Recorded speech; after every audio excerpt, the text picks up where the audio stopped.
Morning, Podaruku TV. This is Steve Rao. I'm about to go on a run. I've got a crazy day, but I wanted to just go ahead and get started. And hopefully next year I'll be able to return for more of a full time. But before we kick off the show, we all things are in play in Trump 2.0. Raids are coming in.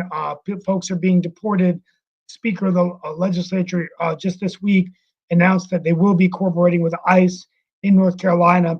And all this being said, as all of the Trump appointees, Kash Patel, I think hearing is this week, seem to be confirmed, and it looks like the next one is RFK.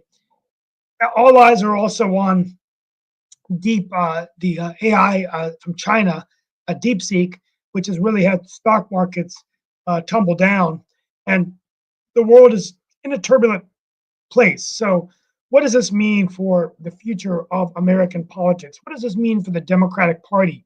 We're going to be talking about this today, but things are moving very quickly. And, we're just going to go ahead and get the show started. I'm going to be here for about 5 minutes, but I'm going to bring in Mark Lee. I think some of the issues, Mark, go ahead and come on. I'm going to be here for about 5 minutes. I've got to run to catch up. No problem. Like I said, real quickly, I'll just go over. I'll set the table today, and then I'll try to be on tomorrow for a little longer. But let me just go through. So the other news is that Trump has paused federal grants, and this is going to affect us in North Carolina as disaster recovery, DEI programs, which are really being scrapped. And that's something that we're going to talk about. DeepSeek's AI chatbot is a wake-up call for American tech. And Scott Bessent has been appointed as the Treasury Secretary. And so those are some of the issues that we're going to talk about today. I mean, it's moving very quickly, and we're just going to go ahead and do our best. So I'm going to go ahead and leave in about 3 minutes, but I wanted to just get started and see if you wanted to get any insights from me before I hand the reins over to you, and I'll try to be on tomorrow. Sounds good. And of course, we've got world politics. If you can come back on. Yeah, I'll try to come back to before my council meeting, but I got the Tuesday council meeting. Right, I got the Tuesday council meeting. That makes sense and everything. But yeah, one of the things we talked about yesterday, and I don't know your thoughts about it because I did see one of your Facebook posts and everything like that, was yesterday we had Sasha and others remembering the Holocaust, because yesterday was Holocaust Remembrance Day, and I did see that you had posted that you had done a celebration as well. So I don't know if you had any thoughts about what you did on yesterday as part of well, I didn't. I just did a Facebook post, a live. I did a video, which I'm late sending, but I'm going to send that to the Jewish community, and then an email, which I was supposed to send yesterday. But I remembered it. I got a lot of positive feedback about my post, and it was a good thing. So I'm looking forward to. I think the main thing is that we just never forget, never again, never forget. 6 million Jewish people exterminated, millions perished, and I think it's a reminder. What I really basically said is that silence is often acceptance, and we have to face injustice for what it is, and address racism and anti-Semitism. But the most important thing is we don't forget, and that we can see these kinds of things happen in the past, but it doesn't mean it can't happen again. And and there is a rise of anti-Semitism and things like that. But I think we need to just be sensitive to it.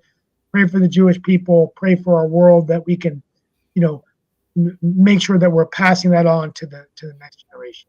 Yeah, no doubt. I know you got to get ready to your jog and everything, but one of the things that President Trump said, and I'd love to hear your thoughts about this, is he is trying to get Egypt and I believe Jordan to take more of the Palestinians. So he's increasing pressure on Egypt and Jordan to accept Gaza clean-out plan. And I think part of that plan is for part of those residents to come to those countries and everything. So he's suggesting that Palestinians should leave Gaza for Egypt and Jordan and everything like that. So I just wanted your thoughts on this, because it looks like he's trying to get the other Arab nations to take the Palestinians in and everything like that. So I don't know if you had any thoughts around that. Yeah, it's interesting. I think the foreign policy is the only thing which seems to be going in his favor. We don't know what the effect of tariffs is going to be, but he does seem to be wanting to bring stability to the Middle East. The fact that these hostages are being released, I think, is a good sign.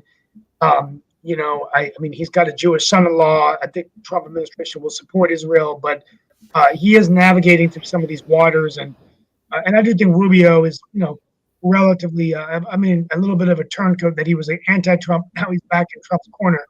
But I think he's a level head, and he'll make sure that we're navigating through these times. That makes sense. Makes Yeah, sense.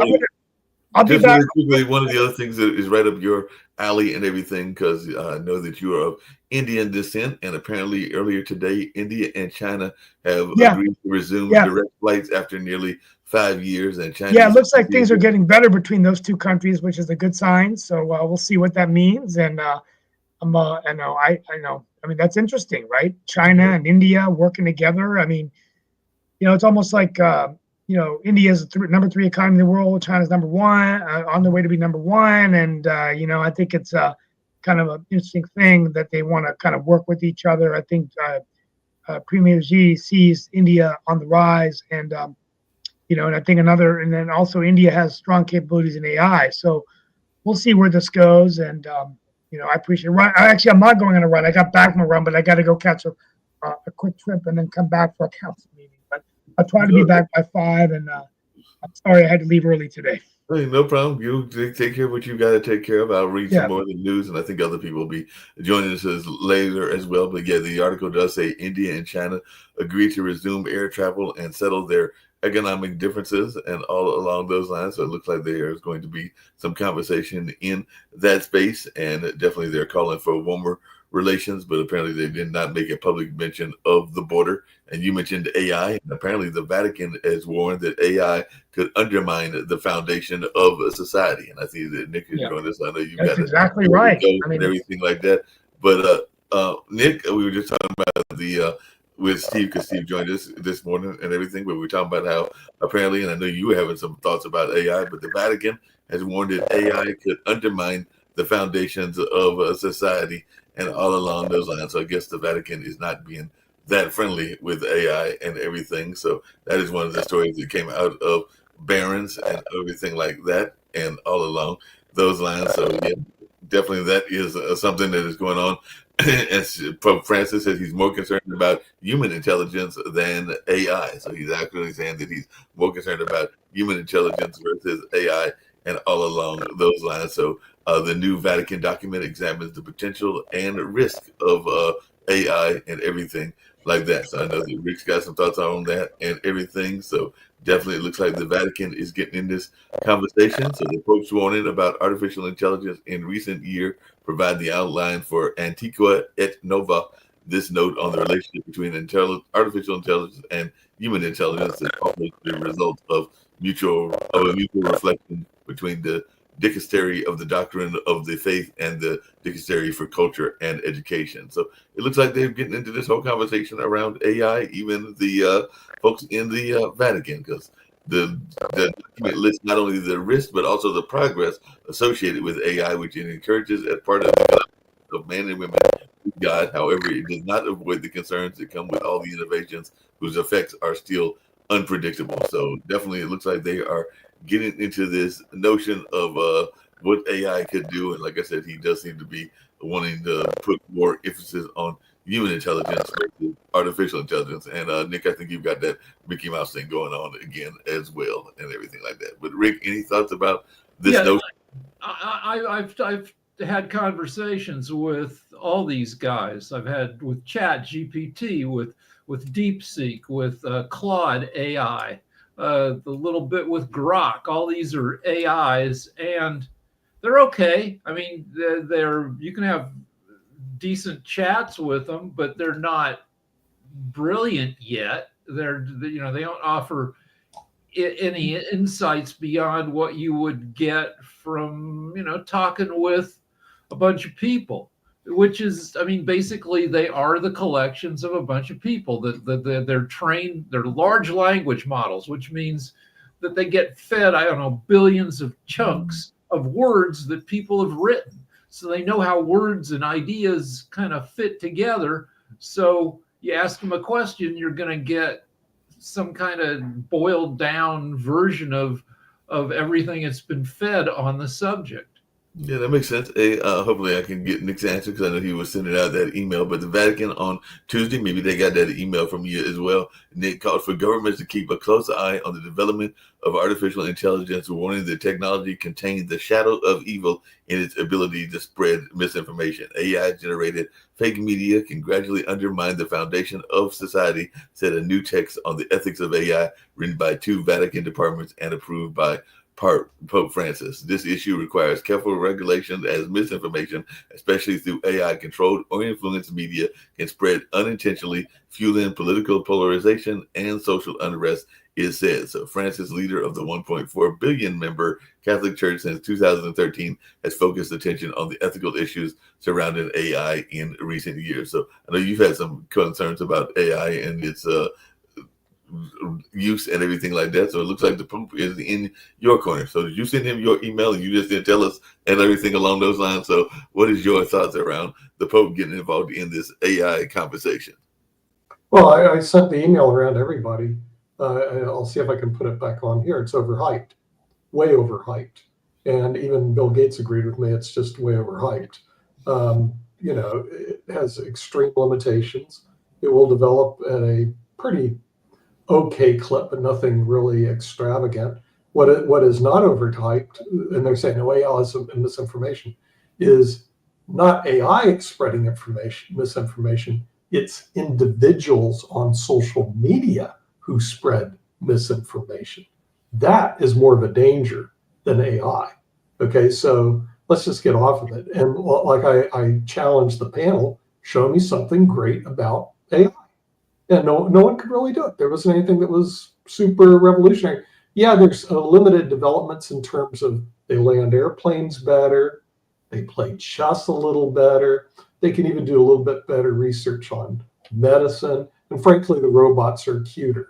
But in terms of this, AI it's just, as they say, Shakespeare said, there's much ado about nothing. It's like automobiles. Oh, automobiles. So why don't we stick to topics that actually can make a difference in people's lives? And this isn't one of them. This is like going to the Mars.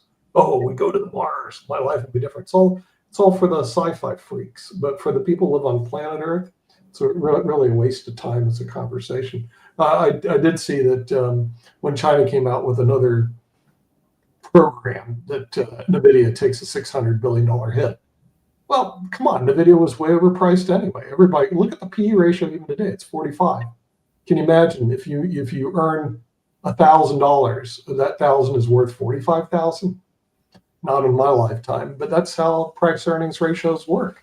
So if you have a company that made $1,000, you say it's worth 45,000. You have a company that earned $1 million, you say it's worth 45 million. So if you look at the PE ratios on NVIDIA, they're way out of line with reality anyway. So when it lost $600 billion, it didn't really lose $600 billion. Well, don't tell Sasha that because Sasha's got Modern Investment tomorrow. He's been making a lot of money off of NVIDIA and everything like that. So maybe his bubble is about to crash and everything. One of the things we talk about on this network is infrastructure, and infrastructure can be a very interesting conversation, whether it's roads or bridges and everything. And apparently, one of our allies had a very major incident, and it happened earlier today. So a swimming pool sized sinkhole swallowed a truck in Japan, and apparently the driver is trapped inside. So I'm just trying to figure out how big that sinkhole must have been if it was the size of a swimming pool and all along those lines. But they are saying that it swallowed the truck whole, and I guess they're trying to rescue the driver. And this happened like almost a couple of hours ago. So definitely it looks like multiple vehicle accidents were caused by this incident and everything. Well, just in general by some of their roads. And I don't know if it was just a sinkhole incident, but definitely it looks like this is something going on. And I don't know if there's any big sinkholes in Los Angeles. So do y'all ever have big sinkholes? We wouldn't have the right kind of soil. You get them in Florida all the time because they're limestone, and they're basically what happens. You have these underground water pools of limestone, and they collapse every day. In Spring Hill, it devours homes. It's no big deal. It's not even worth reporting. But what do you have, Rick? So I just want to go back to AI for a sec, which is like, so in the past 10 years, of like tens of millions of Americans have been like propagandized, helped into believing like bullshit.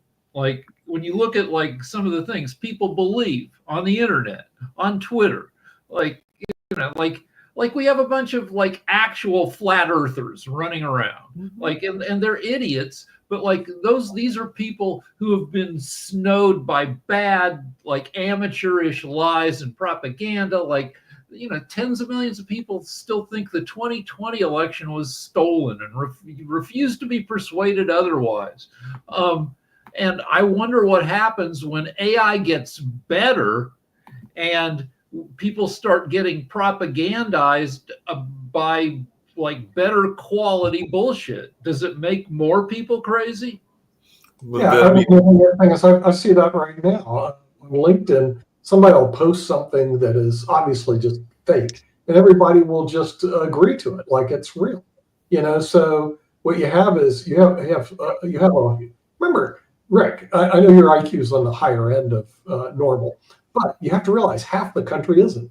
And so the thing is, they hear something, they see something, and they believe something. But I fall for bullshit too. I mean, of course, everybody does. You can't stop it. And unfortunately, what happens is today, more than ever, you have to have your antennas up for BS. You have to look very carefully who's saying and what's saying, and just see, I smell BS. Wait a minute. That's not BS.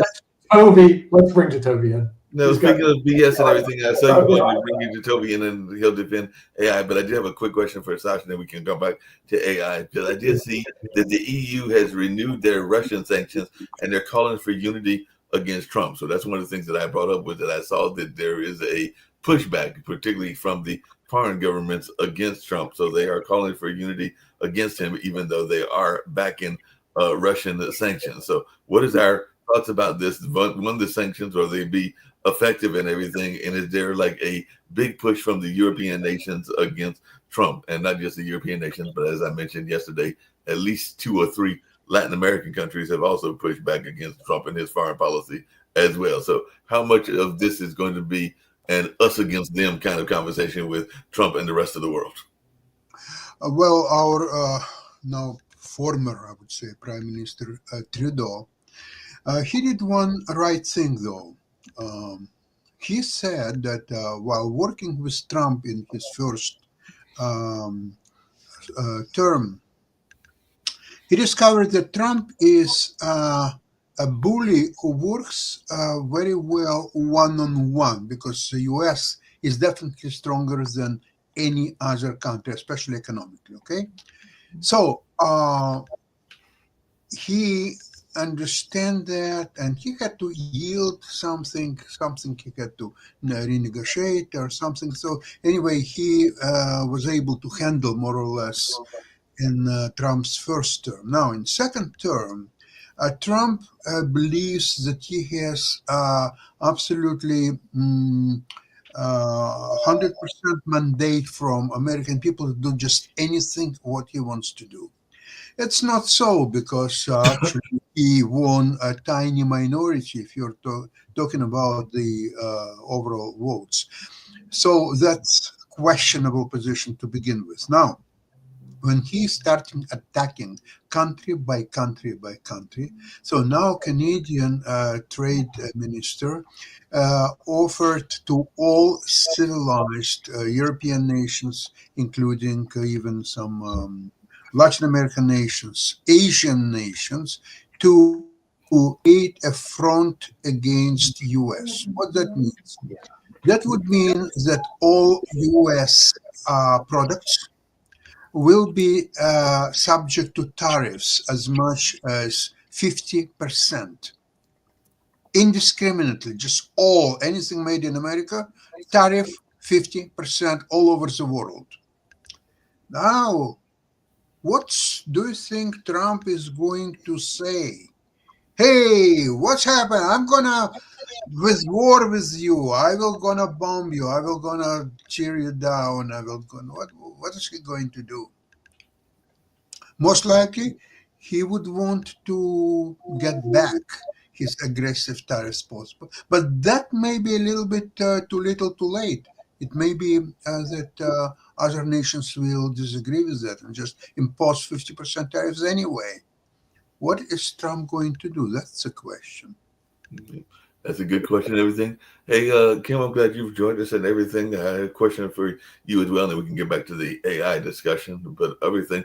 But how effective do you think protests are and everything like that? I know that sometimes even on this network, both Sasha and others have brought up that they get frustrated by a number of the protesters, whether it's the Palestinians or the truckers that were there in Canada or a number of others. But apparently Sigourney Weaver, a very well-known actress and everything, had her performance disrupted in London by some climate protesters. So eco protesters actually stormed the stage, and that was for her show, The Tempest and everything, because they were doing a Just Stop Oil kind of campaign and everything along those lines. So how effective do you think those protests are, or do you get frustrated, or if you even go to a show where you're afraid that somebody might launch into a protest at one of the shows at the EPAC or the Raleigh Memorial or one of the other venues around here?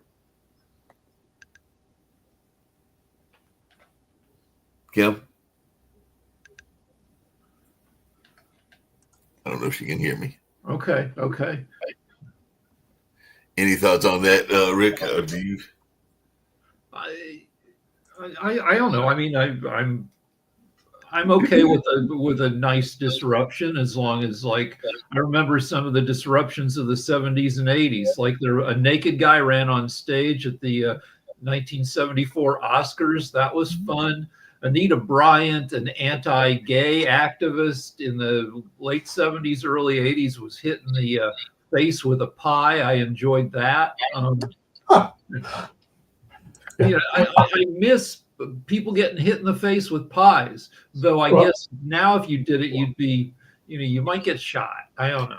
You might get shot, but just to get back to Trump for a while, because we discussed him before, and just to let you know, there are two things you're going to see a lot from Donald Trump.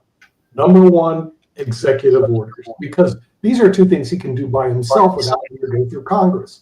And he produced already hundreds of executive orders. You'll see more of them. A lot of them are just blatantly illegal, but it doesn't matter. He can say, I've decided by executive order to repeal the Constitution of the United States. I decide by executive order to send a man to Mars tomorrow. I mean, he can do whatever he wants to those, but it's a toy for him. So you're going to see a lot of that. Number two, tariffs. Again, something he doesn't have to go to Congress for. I don't like what Mark Lee just said. I'm going to put a 100% tariff on Mark Lee. I hate Jacoby. He's going to have a 200% tariff again, because he doesn't have to go to Congress. So you're going to see more and more of that coming out of the wonderful White House. But let me tell you something. It doesn't mean it's legal, and it doesn't mean any of that stuff is going to stick. But it does scare people and enjoy the circus. Well, the circus. Speaking of the circus, I know there's Jacoby backs bottle, but let me tell you something. You're backing the wrong horse, Jacoby. No, hold on a second. Speaking of that, because I'm just going to bring up something that you brought up, and I think Kim's brought up as well. But apparently, one of our neighbors, in terms of being an ally, I think Six Eyes countries, I think is what Shaquille calls them, but New Zealand is one of them and everything. And apparently they have loosened their visitors' visas because they want Jacoby to come and work for them, because they are trying to court remote workers. So they just recently loosened their visitor visas because they want people like you to come from Spain to New Zealand. And apparently they're trying to court folks to come to New Zealand. So are we all heading to New Zealand? Because apparently they've eased their visa rules to allow visitors to work remotely. So they're trying to lure those digital nomads and influencers into their area and everything. So are we all heading to New Zealand to work? And even Spain, where you are, Nick, is that people are being pushed out, and Spain residents are warned of digital nomad visa change. So I guess Spain's not too pleased with it as well. What's your thoughts on it? You're in Spain. Hey, Mark, I got my digital nomad visas. I'm good for 3 years. But let me tell you the problem in Spain, and you can go look it up on the internet. It is the second most visited country in the world, behind France and ahead of China and ahead of the United States. More people come to this crazy country of Spain than the US, China, Italy, every other country except France. Because of that, they call them turistas. There's just too many bloody people coming here. So they're changing the laws as much as they can to slow down the vast amount of people that are coming to Spain. And the digital nomad visa and some of these golden visas, they're starting to eliminate because frankly, there's too many idiots like me who go, hey, this place is pretty nice. Why don't I come over here? Or I'd go to LA. I would go to LA, but come on, Los Angeles, it's too crazy. Too many people, too many homeless. Housing prices are too high. The place burns down. Or I can come to Spain where there aren't very many homeless. Pricing houses are lower. The weather is just as good and the food's better. So, the international people are running to Spain and frankly, there's just too many of us. So I'm just grateful I've got my visa because otherwise I won't get here. Yeah, Rick. So I just want to go back to Trump for a second. Americans in general like all the action out of Trump. And we'll see if that continues. But if you look at the polls, like over the past, I'm looking at a chart of Trump's approval over the past 4 years. And he was usually 12 to 15 points underwater, where, you 35% approving, 50% disapproving. Right now, he's almost even with people approving, disapproving, which is the best he's done ever. Yeah, they do like all the action. I mean, if you look at it, some of the stuff he does, even though it's blatantly illegal, scares the bejeevers out of people, And so the thing is, he goes, executive order, no birthright citizenship. Well, executive order, we're going to create these huge tariffs against Colombia unless they take the immigrants. I mean, so he pulls a lot of stunts, and it keeps this place lively. It also keeps Pod TV lively. Well, speaking of Pod TV being lively, because they want to listen to the crazy lively and everything like that. I just really want to get you to Toby, but Kim had asked the question to answer your question. Steve opened and no, nobody did talk about that. So if you want to bring up what happened with the J6ers and all along those lines in the traffic stop, it would definitely be a welcome conversation because nobody talked about that earlier. Kim's got something going on with her. You're muted, Toby. So I don't know if anyone is aware of this, but Matthew Huddle was shot and killed last night by an officer in a traffic stop altercation.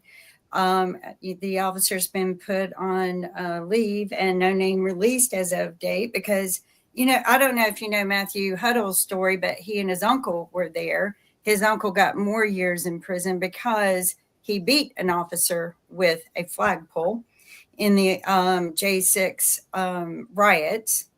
I call them the poor boy loser riots. But this is what we're getting ready to enter into. Everyone's so worried about their finances. There is so much fear and so much hate and so much anxiety in this country right now that many innocent lives are going to be lost. And this is going to become a feud. This is in Indiana.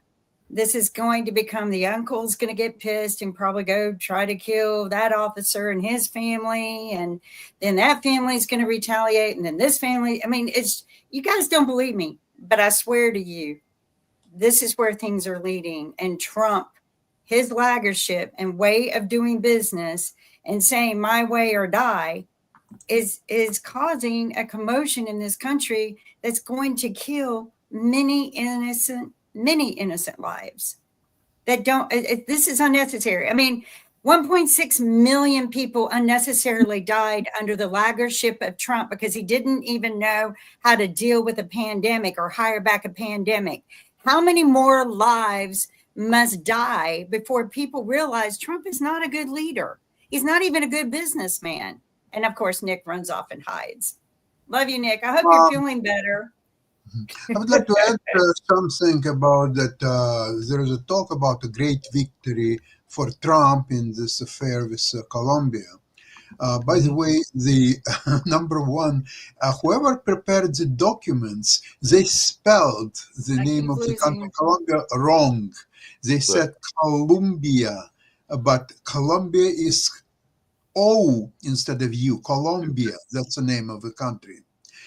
The major thing is that what really happened is he sent the people supposedly from Colombians, on 2 military planes to land in Colombia, so to get them out of the planes and fly back. Colombia said there is no way that we will allow. Difficulties. Hello, can you hear me? Yeah. Oh, okay. I can hear So, you. Yes. okay, Colombia said there is no way we allow U.S. military planes to land on Colombian territory. So they were flying back and forth, and had to land in Guatemala. It's not too far from Colombia, but it's a third country. So from there, the Colombia sent its plane to Guatemala to pick up these people and brought them back to Colombia. Is that Trump's victory or what? Yeah, it was. It was a big victory, actually, Sasha. And part of the reason why is Colombia was going, you're treating our Colombians not right. You're treating them like criminals because they put them on a C-130. We want to be on a private plane. Well, let me tell you something. They're illegally here in this country. They don't deserve to be on a bloody private plane. They get whatever transportation we give them. And so when Trump came down with them, and he came down with them hard, he did the right thing because Colombia's communist ruler, socialist ruler is FOS. They're a tiny little socialist country. And no, they didn't have the right to say, well, we want our Colombians to be treated first class. No, they were illegally here, dude. They're your citizens. Pick them up. Thank you, Trump. This is one of the few things he did right, is to come down hard on the tiny little country of Colombia. No, but still, his military planes were not allowed to land. Yeah, right. Because Colombia wanted them to be in private airplanes, first class, with caviar and champagne. Well, they can go no, take It's not a question. No, it's not a That question. was Trump telling you that. He didn't want No, that. That the was thing Trump is, and news. then what happened was Nick, that was Trump the news. stupid That had liberal nothing to media do with picks what. this up and makes it like, oh, your coffee's going to be Did higher. I bring there's gonna be Columbia tariffs. online and talk to them? Because I don't Mainstream think, media I think so that was Trump SOS on news this telling one. people, No, oh, they and wanted actually, this. yeah, I don't hold on a think second. that's what happened. We could chalk this up as a win for the Donald. Trump Nick- lies. Yeah, hold on a second, Nick and Kim. Just really quick, because I had to look it up just to double check, because AI is wonderful in that sense. First off, Colombia is not a communist country because it is actually listed as a decentralized republic with a presidential system of government. So they've And it's actually very got safe. they've got very a system similar to us and everything, because they've actually got a 3 branches: executive, legislative, and judicial. The president is the head of state and the government, and the president is supported by a cabinet and ministers. So that does not sound like a communist government. And their current constitution was adopted in 1991. And by the way, that current president that they have actually did send their own plane to get some of their people and everything. But let's be correct as to what kind of government they have, because it does not sound communistic to me. It's actually listed as a republic, not a communist government. So if you're going to... Okay. My wife and I- You know, Mark, I hate to disagree, but you're totally wrong. And you just go to Wikipedia and see what it says there. This guy, Gustavo Francisco Petro Urrego, is the 34th current president of Colombia since 2022. Upon inauguration, he became the first left-wing president in recent history of Colombia, right here on Wikipedia. So I don't know. Well, that's left wing. But that still does not say that it is a communist. It's saying it's lean left. That'd be like if Bernie Sanders was elected and everything. It's just saying that they lean left and everything. It's not saying that the government itself is communist, which is what you originally said. Listen to the history of this guy. 17-year-old, he joins the guerrilla group, the 19th of April movement, M19. Okay, this is who you're talking to. So what he attempted to do is bully the United States, and he had it handed to him. Too bad, so sad for Colombia. Next, yeah, right. My wife and I we bought 80 coffee pods a couple of days ago. We're going back to Costco today, probably going to buy another 120 coffee pods. Coffee futures are up 120% compared to 2 years ago, 60% compared to a year ago. And also, we rejoined Costco because my wife has nagged me into getting a hearing aid, and apparently they have the best deals on hearing aids. So You can get mushroom coffee. I think we're going to have an alternative because we don't have coffee plantations here. But I think that it's going to be worse than that. I wouldn't worry about coffee as much as, I've been listening to other social media sites, and everyone is saying, like I am, where's your vegetables going to come from? Where, eventually the canned goods you buy, they're going to disappear because somebody's got to eat and somebody's got to grow that food. And there's not going to be anyone growing that food. And you know what, you idiot morons of America, that they didn't take your jobs. That was just fear mongering. I mean, I have asked so many people who go, well, they're taking our jobs. Well, how many migrants have taken yours? And not one of them can say anything. Well, they've taken someone's because Trump said. And I'm like, okay, calm down. Don't punch me. I'm just the one asking intelligent questions. Where have you seen? But the jobs that they are taking are now your jobs, because guess what? He's fired everybody in DEA. He's fired all of the people that even David said he shouldn't have fired, and he's firing more people. I just watched people show their notice this morning that was hanging on their doors, and they got to work somewhere. So he just opened up a whole field of jobs for people if you want to eat. Oh, I don't know what you're worried about. Artificial intelligence will take care of all those problems because. I'm sure that we'll be growing food on Mars, right? Big thing. But speaking of that, Nick, and everything, because we do have the NVIDIA expert on, and you were talking about NVIDIA. The metaverse. Bath and everything like that.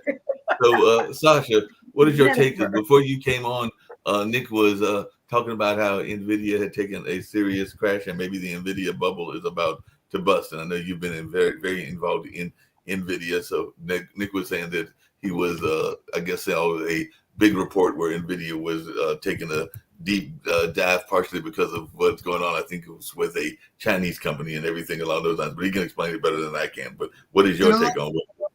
In the last few weeks, I've noticed one very interesting thing. NVIDIA was trying to break through $150 barrier.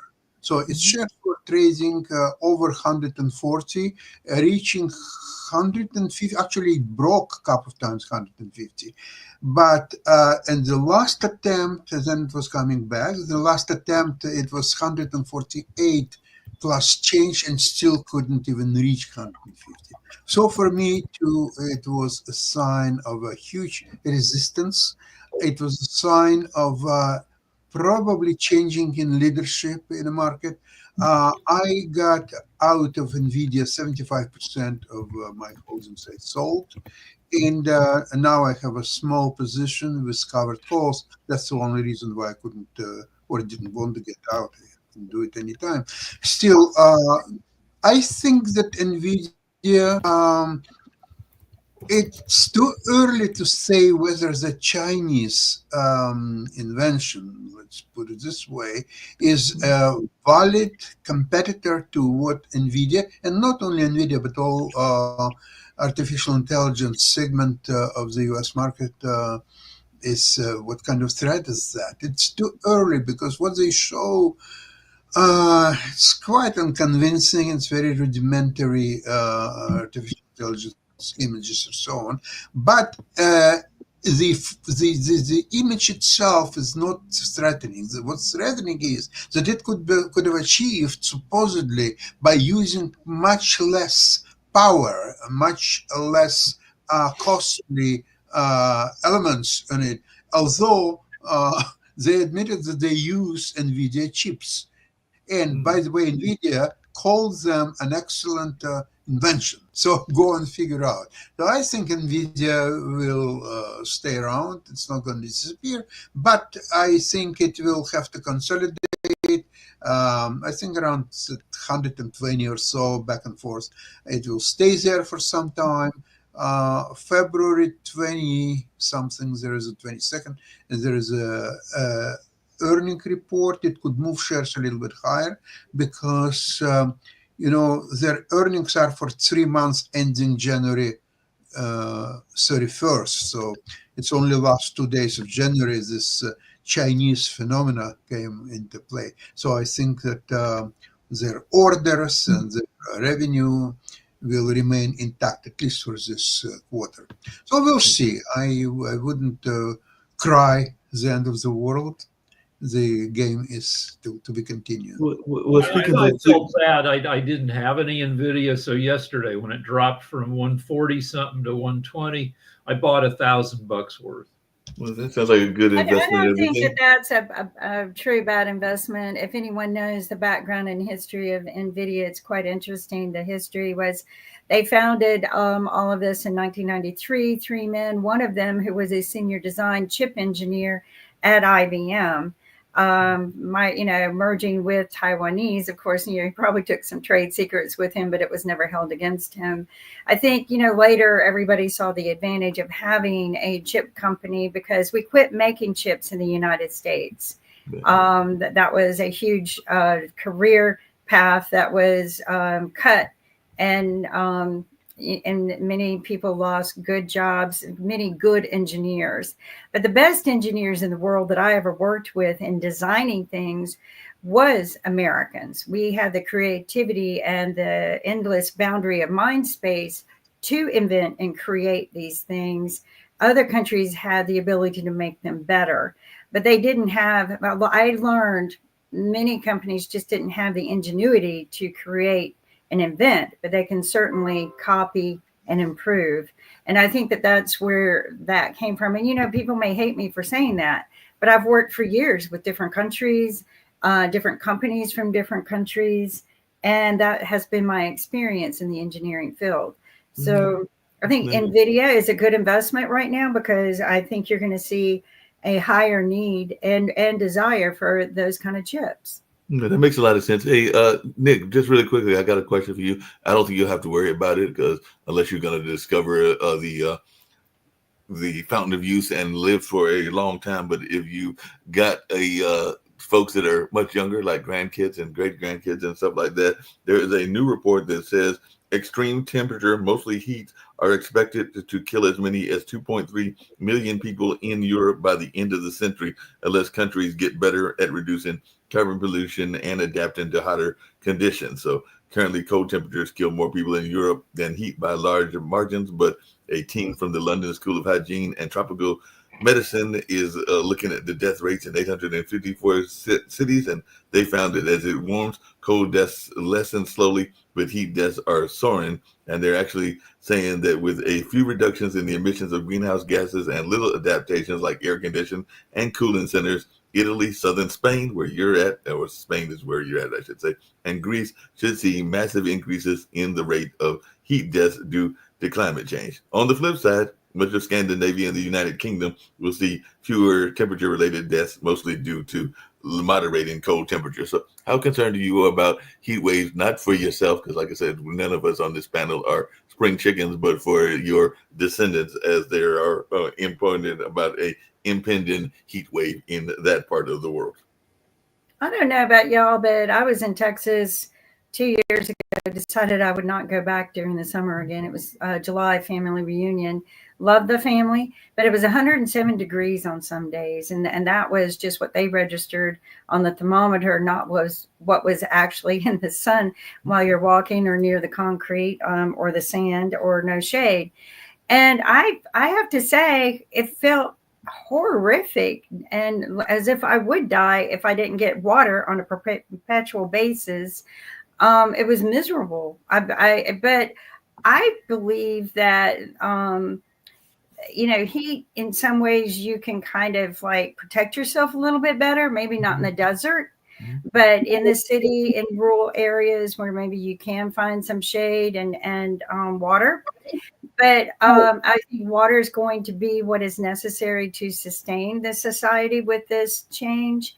But I think it's harder to keep a person alive in the cold because once their body temperature drops to a certain level, no matter how much blankets you wrap around them and stuff like that, I think they're just, I think the death toll is still going to be higher in the cold. Yeah. Yes, Rick. When people talk about the future, they talk about the future where we're leaving our kids and grandkids. They never talk about our great grandkids. Right. And like when you think about them, they are going to be weird little half robot, sexually indeterminate, like okay, like, do we really give a crap about our great grandkids? They're going to be weirdos. They're going to think we're old weirdos. I don't know. Yeah, well, I think that there'll be a huge lack of empathy and nobody really cares. And I think that's where our society is driven, is nobody really cares. Everyone's more about the here and now, the face value of what they're dealing with and not the future. And we're a microwave, what I call a microwave country. We want a solution or take a pill to fix everything that we caused to damage to that took years to get there. Nobody wants to work at what needs to be done to fix a problem. They just want a pill to fix it. And that's what's scary, there is no future.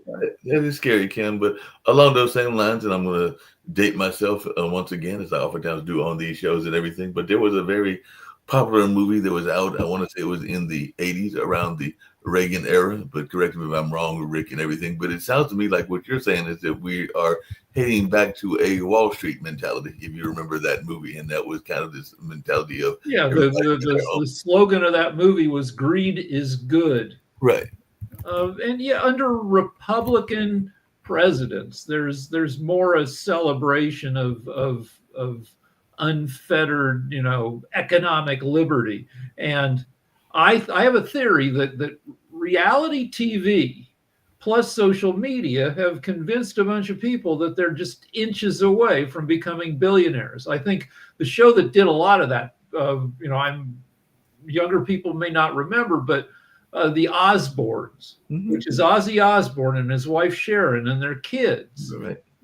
They made hundreds of millions of they made so much money off of that reality show. And it showed that the Osbournes, like Ozzy Osbourne, is this semi-drug addled, idiot, yet they made so much money off of being on a reality show. And I think shows like that sold the idea that you are a potential millionaire and maybe billionaire to tons of people, and got them to vote against their best interest. Yeah, Rick, along those same lines, once, I think I mentioned it before, but one thing that I've noticed coming back to that is that not only do we see a return of that kind of mentality and everything, but there's been a big surge in those game shows that were very popular and everything, and they're back on TV, and they seem to be doing quite well. I think I've mentioned to you that I saw an episode of Hollywood Squares, and that's back on TV, and you got Family Feud that's back on TV. You even got Price is Right that's back on TV. They're cheap. They are cheap to make. You've got one set. A cop show or something is going to cost you, I don't know, $800,000, $1.2 million an episode. You have to have a lot of locations, and you got to be out filming with your crew. Game show, you just go to a studio, you put up the Hollywood Squares, you put up the wall of celebrities, and costs almost nothing. Yep, and then you go out and get the celebrities, which are all, some of them were not exactly doing a lot of work at the time and everything. So I don't know how much somebody gets for being in one of the squares. Maybe $5,000 for a day worth of work. Maybe $10,000. I have to find out. I think that until we get some of the real problems in America fixed, I don't think any of the other stuff's going to matter. But the only people who are going to get rich and richer are the rich people who are already rich making the laws. So we've given them full bounty to, I guess, a license to lie, a license to kill, a license to do many, many things that you think it was all in your good favor. And that's, really sad. I will say this. I think that if you're an American, it's a very dangerous time to be traveling. I see that some places are thinking about and considering about banning their people from coming to America, as well as potentially banning people from coming there. I think that if you're a Canadian, you're very fortunate right now to be where you are. And I think that Canadians have all the control, to be honest with you. I just want to, I looked up, there's a show called Severance, a great show with Adam Scott, directed and produced by Ben Stiller. That thing costs and it takes place in kind of an underground office complex. Nothing complicated in terms of sets or anything. That thing costs $20 million an episode.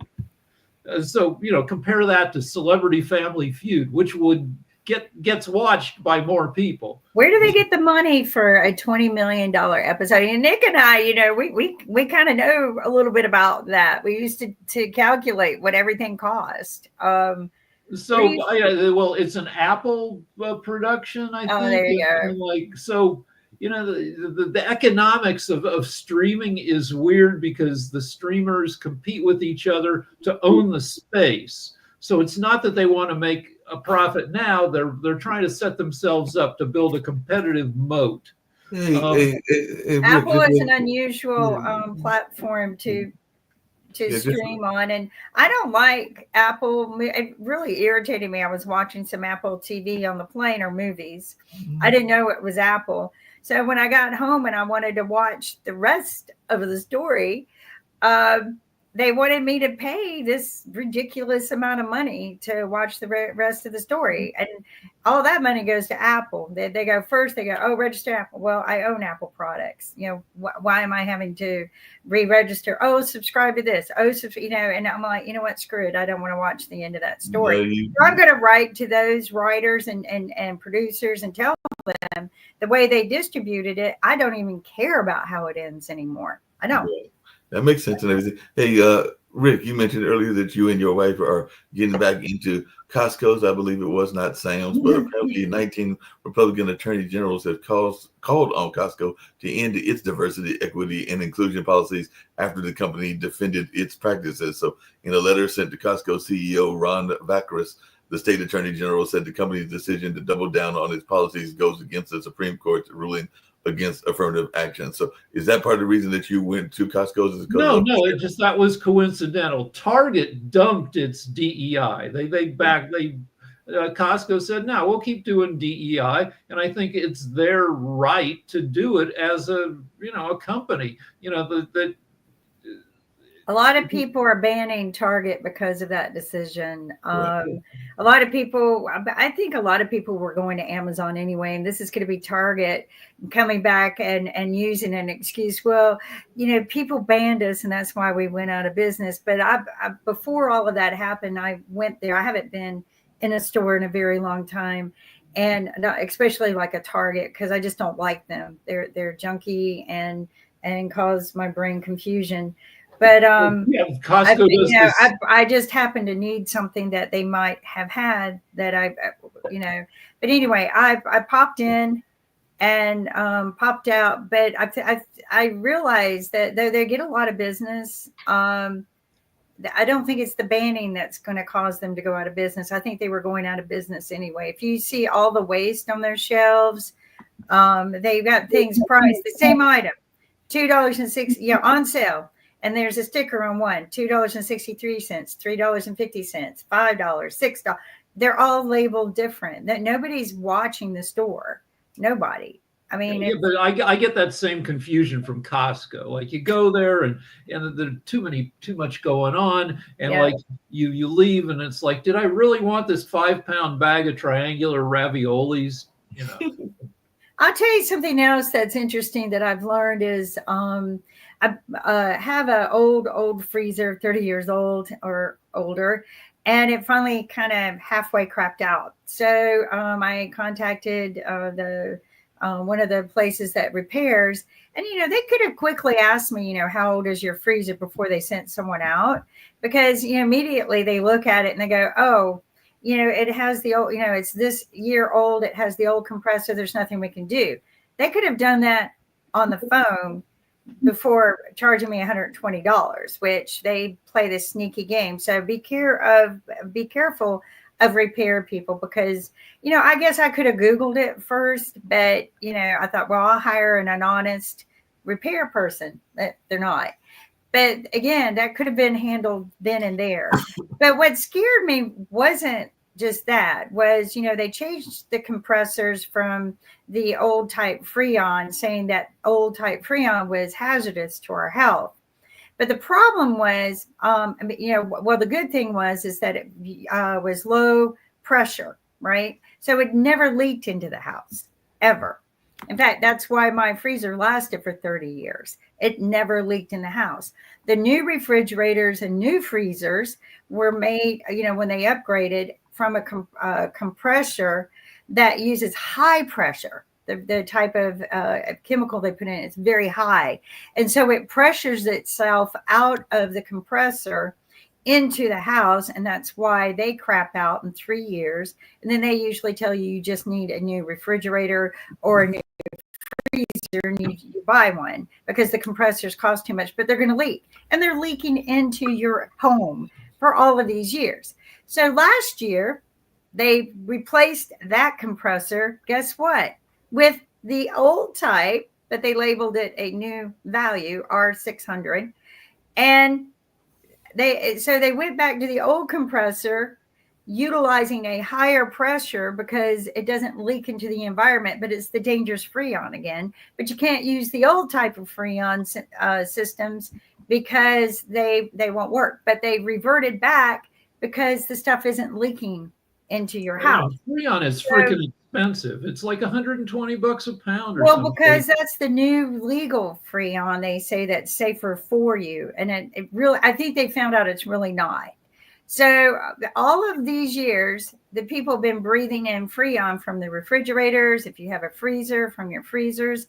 And it's been causing, to me, probably a lot of unknown deaths that has creeped into the home because they said this was safer. But I found it interesting that last year they converted back to the older compressor because it's safer. So people, be careful when you go out if you're buying new freezers, because I had a talk with the guy in my house and he said, go buy this, this, and this. Because if you buy one that's older than a year old, with the older, the second generation of the compressors, it will be outdated soon and, going to be leaking in your house. So make sure you buy the newer one, which goes back to the most dangerous Freon, but it doesn't leak in your house. You want to do some math to just decide if you've got an extra freezer out in your garage, how much you're paying to keep, some ridiculous stuff cold. My mom had a freezer where she just kept candy and maybe some soda, stuff that didn't even need to be kept cold. And that thing was probably costing her, $150 a year in just electricity costs. And my mother-in-law had 4. She had a refrigerator inside. She had 3 freezers going. She was paying $120 a year to keep a dozen like pound cakes she baked years ago preserved. Because you might need them. I will say this, that coming from a farming family background, not mine, but my husband's, it was imperative. That's one of the first things you invested in is a good freezer, which we did. And that, we've had it forever. And a good extra refrigerator to keep your vegetables, your meat, whatever it is that you're trying to store, cool and keep it from rotting on you. So, that's why that mentality, and that's where it comes from. I think that $160 a year is nothing if I am able to preserve a lot of healthier foods that I'm not getting at the supermarket that I grow myself. So it's, $160 a year is worth it to me. But, I agree with you. Do the math. That's what I'm telling everybody today. Or dig a root cellar, just into isn't artificial intelligence going to come in and solve that problem, so we don't have to worry about it anymore? Dig a root cellar. And also the root cellar. You can't have a root cellar in North Carolina. It fills up with water. That can be your panic room if you think. Yeah, we talked about that with a contractor, and cellars and basements don't work too good around here. But yeah, I agree with you, especially in other states, that's a good alternative because it's free. But one of my in-laws, they went and tried to do that and it was full of water all the time. So, do your math, do your research, do your math, be careful because I don't even think the new compressors are safe. But anyway, everyone take care. It's at the top of the hour, and we thank you for. Yeah, the witching hour is coming up, and I think we're coming in from Kiev today. So Ukraine Wow. coming up next. All right. We'll see you next Go month. watch Sasha. Everyone take care.